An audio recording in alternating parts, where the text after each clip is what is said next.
부탁드리도록 하겠습니다. 자, 발단은 어제 TV 토론이었습니다. 어제 TV 토론에서 이준석 후보가 이게 이제 아마 제가 알기로는 이 가로세로 연구소가 옛날에 한번 이 문제를 거론한 적이 있어요. 이 이재명 후보의 아들인 이땡땡이 있습니다. 근데 이 아들이 그동안 굉장히 많은 논란이 되어 왔죠. 도박에다가 또 성매매에다가 특히 도박 같은 경우는 인터넷 도박을 해서 그때 문제가 됐고, 또 성매매 같은 경우도 마치 어떤 업소를 소개해 준 듯한 글을 남겨서 꽤 논란이 됐고, 또 군복무 중에 특혜를 받아서 또 서울까지 와서 하여튼 참 내성 논란이 됐어요. 근데 예전에 이 아들로 추정되는 사람이 인터넷에 어떤 글을 하나 올렸습니다. 네. 글을 하나 올렸는데 참 그는 제가 입으로 전달해 드리지는 못하겠습니다. 감독님 그것도 지워주세요. 예. 정말 이거 여러분들 괜히 아마 여러분 정신 건강에 안 좋을 것 같아서. 근데 이런 이야기를 남겼어요.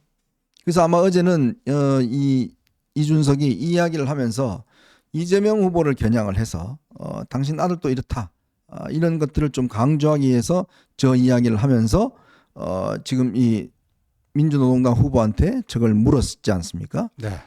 그래서 이제 뭐 답변을 구했던 이 과정인데, 어쨌건 그런 TV 토론장에서 저런 이야기를 했다는 거, 이거는 제가 볼 때는 뭐 딴 걸 일단 제가 나중에 이야기하겠습니다만은, 그거는 제가 볼 때는 이거는 선을 넘어도 한참 넘었다는 생각이 들어요. 그러니까 그때 장면을 재현을 해보면요. 일단 먼저 이재명 후보에게 물었어요. 이재명 후보에게 그 여성의 주요 땡땡을 뭐뭐 하겠다 뭐 이런 발언에 대해서 어떻게 생각하느냐. 네. 그 뭐 참 입으로 옮기지 못하는 뭐 그런 건데. 네. 근데 이제 그 이재명이 거기에 대해서 그건 마치 제가 형수에게 한 욕으로 알려져 있지만 그게 아니고 자기 형님이 자기 어머니한테 하는 것이다. 네. 뭐 이렇게 또 변명을 하면서 그러나 거기에 대해서는 사과했다. 네. 근데 그 이준석이 그때부터 좀 이상해지더라고요. 네. 귀가. 네. 여성의 주요 땡땡을 뭐뭐 하겠다. 이거를 어떻게 그대로 그 오리지널 사운드로 이렇게 얘기를 해요. 그때부터 이상해졌는데 그 질문하고 그 다음에 이제 그 권영구 같아 하면서 민주노동당의 어떤 그 차별 금지 이런 기준에 따르면 지금 이런 발언은 어떻게 보입니까? 또 네. 물은 건데 아까 그 아들로 추정되는 뭔데 거기서 이제 젓가락 발언이 나오는 거죠. 네. 이제 이준석은 그러니까 이게 뭐 민주 진보 진영의 도덕적인 문제를 어떤 지적하기 위해서 인용을 했다라고 이제 계속 변명을 하다가, 이게 워낙 이제 파문이 크다 보니까 조금 전에 이제 공식적으로 심심한 사과를 한다. 후보자 가족 검증은 필요하다. 뭐 이렇게 또 토를 달았습니다. 어쨌든 이걸 보면 우리가 검증은 해야겠지만, 그러나 이게 TV 토론이라는 게 많은 분들께서 다 보시는 문제 아니겠습니까? 그런 보시는 TV 토론에서 이거를 적나라하게 그대로 이야기한다는 게, 저는 정말 낯이 뜨거워서 TV를 끄고 싶더라고요. 정말 이런 토론을 내가 봐야 되나? 이런 이야기 오고 가는 게 이게 대선에 지금 대한민국에서 벌어지고 있는 이야기인가? 특히 이제 이준석이라는 그 사람이 가지고 있는 인격적인 어떤 한계, 저는 그걸 뚜렷하게 어젯밤에 본 것 같아요. 네, 그리고 그 이후에 대응에 있어서도 상당히 문제가 많았어요. 이제 어제 그 TV 토론이 끝나고 권영국 그 후보가 본인의 페이스북에 이건 있을 수 없는, 네. 그러니까 차별을 문제 제기하기 한다고 하면서 오히려 그 또 차별 행위를 한 거다. 네. 그걸 그대로 읊은 것이.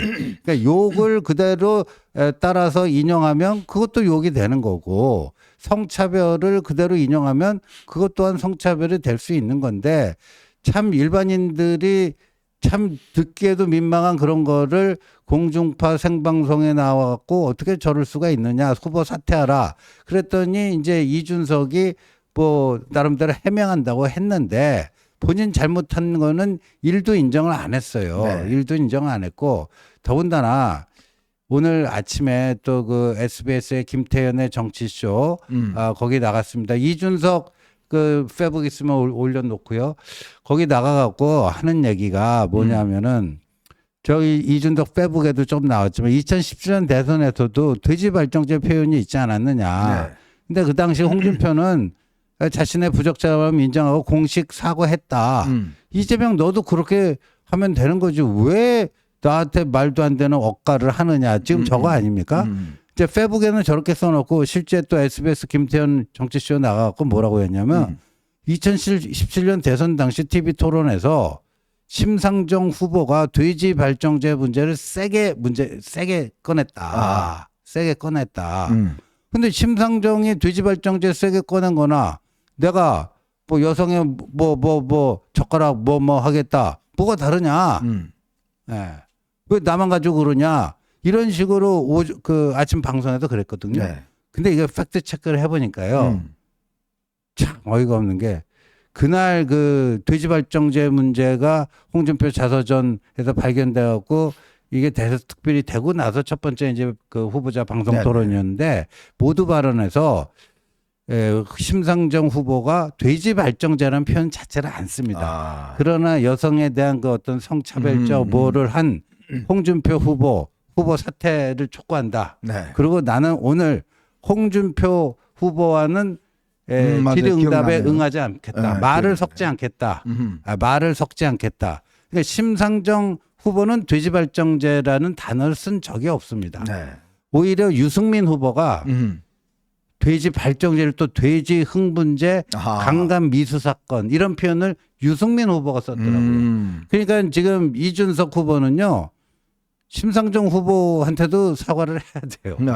네? 심상정 후보는 굉장히 점잖게 지적을 한 거 아니에요? 네, 그렇게 했습니다. 점잖게 지적을 했는데, 그러니까 이게 이제 평소에 본인의 어떤 인격 뭐 이런 것들이 이제 다 표현돼서 나오는 이야기인 것 같습니다. 이준석이 이렇게 정말 많은 국민들이 보는 데서 이런 식의 어떤 이야기를 적나라하게 이야기를 한다는 거, 또 그것을 자신의 잘못인지도 모르고 워낙 압력이 세고 뭐 난리가 나니까 인제서야 겨우 사과를 했는데 그 사과다 보면 그렇게 흔쾌하지는 않습니다. 참 그걸 보면 이준석이라는 정치인의 어떤 저는 함량을 보는 것 같은데, 자 이제 본질적인 문제는, 근데 이게 사실은 보면 이재명 후보의 기본적인 인성 뭐 여러분 다 아마 들으셨을 겁니다. 저는 뭐 그 듣고 난 다음에 너무 충격이 커서 진짜 이게 자기 형수한테 전화를 하면서 정말 그런 심한 말을 했잖아요. 네. 근데 이 아들이 또 뭐 아직까지는 확인이 안 됐습니다. 이게 과연 그러면 아들의 글을 남긴 건지 그걸로 추정돼요. 근데 그 내용들을 보면 정말 기가 막힌 내용들이 너무 많아요. 그리고 이 아들이 인터넷 도박하고 성매매 업소 뭐 소개하는 글도 보면 그는 자기가 있는지 확인이 됐어요. 네. 글을 보면 너무 진짜 황당합니다. 그리고 이 당시에 본인이 아이디를 가지고 있었는데 리버에 넘김. 근데 이게 이 결제 계좌가 똑같다는 이야기가 있어요. 그러니까 거의 그걸로 추정이 되는 그런 상황이거든요. 그러니까 사람들이 이걸 보면서 이거 뭐 부전자전 아니냐. 네. 뭐 이런 지금 비판까지 나오고 있어요. 그렇죠. 근데 뭐 아들도 성인이 됐으니까 그 뭐 부모에게 모든 뭐 책임을 어떻게 좀 돌리기에는 좀 그렇습니다만, 이게 어제 사실 그 너무나 지나치게 그 자극적인 표현을 해서 그런데 저는 뭐 이제 무슨 자식들이 마약에 연루되거나 뭐 하면은 이제 그 부모 정치인들이 상당히 공경에 처하고 그런데 바로 그걸 직결해서 그냥 후보 본인의 그거를 검증할 것도 많은데 그 이제 성인된 자식의 문제를 가지고 뭐 하는 거는 이거는 전 조금 아니라고 봐요. 그렇죠. 그거를 바로 그 후보자에게 직결시켜서 하는 건 그렇고, 그러니까 이준석 후보가 어제 좀 몇 가지를 그런 점에서 오바를 한 거죠. 오바를 하고 그 굉장히 뭐 많은 국민들 시청자들에게 있을 수 씻기 힘든 그런 좀 불쾌감과 어떤 곤혹스러움을 안겨준 건데, 그 이후에 대응에 있어서도 좀 청년 정치인답지가 않았다. 밀려서 사과를 했는데 계속 뭐가 토가 달려 있어요. 참 이런 걸 보면 참 이런 이야기 자꾸 드려서 그렇지만 참 이 말의 어떤 품격과 반듯함 참 그런 정치인을 우리가 많이 원하지 않습니까? 그렇죠. 이게 말이란 게 그렇습니다. 자기 어떤 이 속에 있는 거 그런 어떤 교육받은 거 이런 것들이요. 어떤 순간에 툭툭 튀어나와요. 그러니까 욕이라는 것도 욕을 해본 사람이 욕을 더 잘하고 또 이런 거 막 평소에 관심 있는 사람이 이런 걸 저 하는데 이제 그렇지 않는 우리 이제 사람들이 있잖아요. 이제 그런 정치인들 우리가 좀 보고 싶은 거예요. 근데 이제 이재명이라는 후보를 보면 이제 이 모든 출발점은 이재명이었습니다. 그렇죠. 그 자기 형한테 한 이야기, 형수한테 한 이야기 이걸 보면 그리고 뭐 어제 그 이야기 했지 않습니까? 이준석이 예를 들면서 뭐 대변기에다가 머리를 쳐박는다든지 네. 뭐 그런 험한 이야기들. 아, 그런 이야기들이 보면 참 이 기본적인 저렇게 말을 할 수 있다라는 그 어떤 인품, 이 정서, 이제 그런 사람이 이제 가장 대통령으로 유력하다는 부분들. 사실 우리가 지금 트럼프 지금 현재 대통령을 보면서 어제 그 미국의 메모리얼 데이였어요. 네. 근데 그날 그냥 법원을 엄청 까버립니다. 원래 그날은 모든 정치인들이 정말 순국한 장병들 이런 사람들을 위해서 뭔가 좀 추모하고 이런 날인데 어제 정말 트럼프가 보면 어제 그냥 대법 판사들을 자기 이 잘못 내린 판사들을 엄청나게 비난하고 또 골프 치러 가버렸어요. 참 미국도 참 그런 거 황당하다는 생각이 드는데 우리도 지금 비슷한 상황이 아닌가 싶습니다. 그렇죠. 지금 그러니까 아마 이제 트럼프 이재명이 다음 주에 대통령이 된다면 트럼프 이재명 시대 한미 관계는 역대 최 뭐라고 해요? 참 독특한 캐릭터의 두 대통령이 네. 일탈 행위를 하고 뭘 하는 그런 게 되지 않을까 싶은데 사실 그 2017년에 출간됐죠. 어떻게 민주주의는 무너지는가. 네. 그 하버드 대학 정치학과 교수 2명이 이제 그 책을 쓴 건데 그 집필 동기를 보면요. 네. 그때가 트럼프 일기였어요. 일기였죠. 그 하버드 대학의 정치학자 2사람 보니까 야, 미국이 세계에서 민주주의 선진국인 줄 알았더니 대통령 하나 바뀌니까 네. 이 미국 그 아주 단단하고 견고한 것처럼 보였던 미국 민주주의가 또 이렇게 망가지는구나. 네. 이렇게 무너지는구나. 거기서 강렬한 문제의식을 느끼고 집필한 책이 어떻게 민주주의는 무너지는가 하는 건데 한미 동맹인데 양쪽 모두에서 그런 현상들이 동시에 벌어질 것 같습니다. 네. 지금 저희가 이게 좀 버퍼링이 심해서 아마 잘 안 들리시는 분이 있는 것 같아요. 네, 이게 지금 인터넷에 버퍼링이 조금 심한 것 같습니다. 지금 버퍼가 심해서 지금 일단 잘 전달이 안 되고 있는 것 같은데 이게 뭐 다른 유튜브도 비슷한데 지금 뭐 다시 좀 괜찮은가요? 네, 네 지금은 보니까 조금 다시 나아진 것 같습니다. 네, 어쨌건 참 이 지도자의 품격 또 대통령을 되겠다는 사람들의 어떤 이 품격을 보면서 참 이게 이 대한민국의 수준이 이 정도밖에 안 되는구나라는 느낌을 참 지울 수가 없고 참 어제 김문수 후보도 보면 그냥 뭐 누가 뭐라 그래도 무조건 이제 네. 뭐 하나 꽂히면 뭐 하나 꽂히면 그냥 거기에 뭐 전혀 못 벗어나는 참 어제 TV 토론을 보시면서 많은 분들이 오늘도 지금 다들 질문을 주시는데 진짜 이거 투표해야 돼요? 이런 어떤 생각들 저도 제 주변에 있는 분들이 어제 TV 토론 보고 나서 이거 진짜 누구 찍어야 돼요? 도대체 투표를 해야 돼요? 말아야 돼요? 이렇게 묻는 분들이 정말 너무나 많아요. 그러니까 이럴 때는요 오히려 좀 돋보이게 할 수 있는 방법이 이런 식의 그 진흙탕 시궁창 토론이 아닌 뭔가 품격 있는 토론을 보여주면 오히려 돋보이게 되는 거예요. 네. 근데 이번에 보니까 이재명, 김문수, 이준석 이 3인의 공통점이 있어요.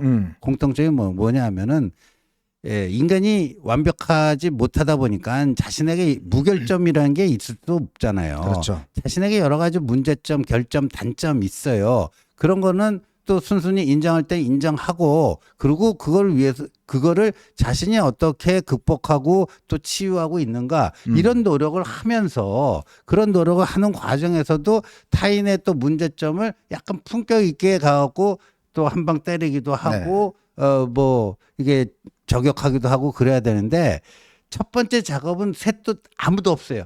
자기 내부의 그 문제점에 대한 그 개선 노력은 이재명, 김문수, 이준석 똑같아요. 네. 자기 내부의 문제점 1도 건드리지 일도 못 않으려고 건드려. 1도 인정하려고 그러지 네, 않고 네. 그리고 무조건 그냥 손가락질만 하는 거 아니에요. 네. 세 명이 똑같아요. 맞아요. 똑같아요.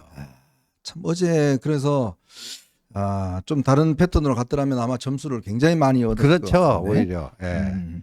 어제 특히 이재명이 이 김문수 후보한테 당신이 왜 윤석열 대통령하고 왜 관계 안 끊냐? 네. 막 그러니까 그 대답은 제대로 안 하고 되려 또 역공을 하더라고요. 예. 그럴 때 사실은 기회지 않습니까? 기회죠. 딱 기회에 그때 내가 윤 전 대통령하고 딱 절연하고 이걸 좀 국민들에 보여줬으면 또 득점을 했을 텐데.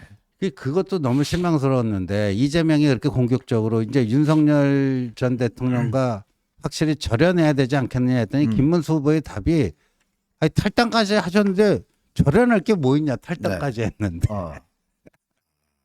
이게 뭐 말장난이에요 뭐예요. 그러니까 윤석열의 당적은 정리됐지만 네. 윤석열이 남겨놓은 그 부정적 유산 그렇죠? 예, 윤석열 정치의 부정적 유산이 아직도 이 당에 아주 강하게 뿌리 있게 그 남아 있는 거 아닙니까? 그게 바로 친윤 구태, 친윤 떨거지들의 구태 정치 아닙니까? 그거를 딱 그 본질을 잡고 그걸 얘기해야지. 당적 정리돼갖고 절연할 게 뭐 있냐? 그리고 어제 제가 좀 새롭게 처음 알았던 게 뭐냐면 12월 3일 날 계엄 당일 날 그날 우리는 보면 자 일단 그날은 한동훈 전 대표는 바로 연락을 받고 바로 차를 돌려서 국회로 들어왔습니다. 들어와서 국회 계엄 해제를 앞장서서 일단 주도했지 않습니까? 이러면 아시겠지만 이재명 같은 경우는 숲에 숨어 있다가 네. 다 모였을 때 겁나서 숨어 있다가 갔어요. 근데 어제 제가 안 사실은 이준석이 강남에 어디서 술을 먹고 있다가 이 계엄 소식을 듣고 집에 가서 샤워를 하고 나왔다는 거예요. 네. 그래서 늦었다는 거 아니겠습니까? 그게 지금 뭐 그 유튜브 상에 떠도는 얘기로는요. 그날 계엄의 밤, 12월 3일 밤, 이준석이 서울 강남에서 원희룡을 만나서 술을 진하게 먹었다. 네. 원희룡을 만나서 술을 진하게 먹었다. 뭐 그런 얘기를 누가 하더라고요. 네. 그럼 팩트 체크가 물론 필요합니다. 근데 어제 보니까 이제 이재명 후보가 이준석 후보를 향해서 그때 뭐 술 한 잔 드셨다면서요. 네. 그리고 집에 가서 샤워하고 좀 천천히 늦게 오셨다면서요. 이렇게 중타대한 위급한 국가적 위급 상황에 그 너무한 거 아니냐. 너무 그 안이한 대응 아니냐. 그랬더니 이준석이 식사했다라는 걸 인정을 해요. 맞아요. 뭐 누구랑 어떻게 했다라는 뭐 그런 얘기는 안 하는데 지금 근데 유튜브 상에 떠도는 얘기는 강남에서 원희룡 전 장관과 진하게 술을 마시고 있다가 계엄 소식을 알게 돼서 뭐 이렇게 했다. 뭐 이런 얘기가 흘러다니고 있습니다. 근데 제가 어제도 그 장면을 보면서 뭐 죽은 자식 뭐 만직이다 뭐 이런 표현도 있지만 만약에 그 한동훈이 거기 있으면 이재명이 이준석한테 그런 거를 물어볼 수가 있어요? 공격을 그냥 네? 저는 안 그런 생각했어요. 그러는 순간 옆에서 한동훈 어이 섭재명 넌 뭐니? 이 한마디로 끝내요. 야 섭재명 그러긴 안 하겠죠. 뭘. 이재명 후보님께서는 그때 숲에 계셨다면서요? 근데 왜 숲에 계셨어요? 저는 바로 갔습니다. 네. 근데 왜 숲에서 쭈그리고 앉아 계셨나요? 그리고 그날 굉장히 늦게 의사당에 오신 것 같은데 네. 혹시 무서우셨나요? 뭐 이렇게 물어보면 그렇죠. 그걸로 끝나는 거죠. 뭐라 모르겠어요. 그걸로 끝나는 거예요. 그러니까 이재명이 김문수가 옆에 있고 이준석이 있으니까 그런 공격 자체가 가능해지는 네. 거예요. 참 그거 보면서 제가 역시 이게 후보가 당당하고 떳떳하면 네. 저런 질문에 대한 나오지도 않을 뿐더러 네. 아니 근데 이준석은 왜 샤워를 하고 집에 간 거예요? 전 정말 그것도 이해하기 어려워요. 아니 자기가 국회의원이잖아요. 그러면 이게 어떻다는 걸 알 거 아닙니까? 참 항상 어쩐 때는 본인 혼자 그렇게 똑똑하고 그렇게 잘난 척하다가 어제 저는 그 이야기를 딱 듣고 그게 보니까 저쪽 좌파 유튜브에서 꽤 많이 오래전에 이게 이야기가 됐더라고요. 당시에 이준석의 행적에 대해서 아마 그걸 알고 이제 어제 이재명이 한 방 깔라고 이제 딱 질문을 한 것 같은데 그러니까 거기에 대해서는 제대로 답을 못 하잖아요. 네, 답을 못 해요. 네?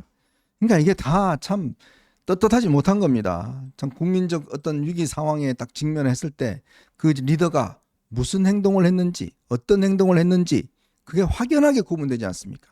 바로 차를 돌려서 국회의사당으로 가서 의원님들 모여주세요라고 하면서 본인의 어떤 위험에도 불구하고 의원들을 딱 모아서 한 사람과 야 숲에 좀 숨자. 야, 지금 다 들어갔냐 준호야 다 들어갔어. 그러고 이제 앉아 있다가 의원들 다 들어가니까 그때야 딱 일어서서 간 사람과 집에 가서 샤워 딱 하고 왜 안 들어버려져? 뭘? 다물어 넘어가셔야 되는데요. 야 임마 가만 있어. 이러는 사람과 이 구분되지 않습니까? 어떤 리더가 정말 대한민국을 구할 리더십인가요? 참 저는 어제 그 모습 보면서 야, 저 자리에 한동훈 전 대표가 있었다면 저 대표님 그때 숲에는 무엇 때문에 가셨어요? 라고 한마디만 물으면 그냥 끝나는 거예요. 그렇죠. 예? 그 뭐 김어준하고 희덕거리고 한 그게 다 증거물로 남아 있으니까. 아이고, 근데 뭐 어제 그 토론은 역대 최악의 저질 토론이었고 네. 저런 식의 이제 그 대선 후보 토론을 우리가 봐야 되느냐. 네. 음. 자, 어쨌든 참 이제 뭐 토론은 끝났고 이제 선택을 해야 될 시기입니다. 내일 아마 투표를 하는 분도 계실 것이고 6월 3일 날 하는 분도 계실 것인데 글쎄요, 저도 좀 솔직히 자신이 없습니다. 이 도대체 뭘 투표를 해야 될지 말아야 될지 아직도 저도 고민스럽습니다. 자, 저희는 이제 두 번째 이슈로 한번 넘어가 보겠습니다. 여러분 보시면서요, 구독과 좋아요 알림 꼭 부탁드리도록 하겠습니다. 자.